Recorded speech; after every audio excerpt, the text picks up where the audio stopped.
Hey everyone, welcome back to yet another episode of GenAI Vlog.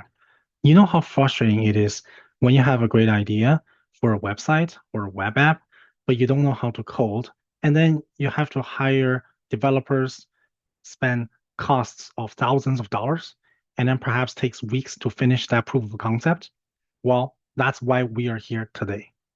Canvas lets you to speak to a platform backed by the large language model, and you can simply say, build me a website, a landing page of my coffee shop. And boom, it instantly creates a working prototype for you. And you can continuously to make tweaks to update the websites and then download the source code completely for free.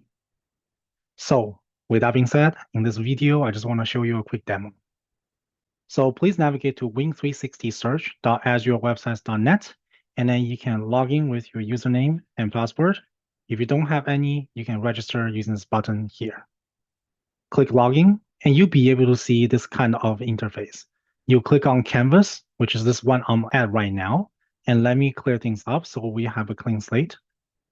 And for example, here I could say, build me a landing page of a bike shop. And all you gotta do is hit create, and it will create a website for you.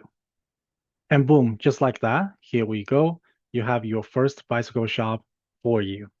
So you can zoom out and you can see different pages are already implemented for you, and you can continue to develop it if you want to. You can keep making tweaks, and then you can press this button by saving this current edition, and the file will be saved down here.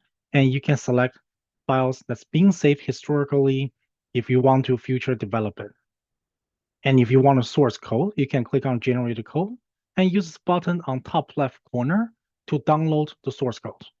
Everything is provided for you for free. So there you go. Hopefully, this is an interesting episode, and hopefully this episode give you some idea and give you an opportunity to test out a couple of things. And thank you for watching. I'll see you in the next episode.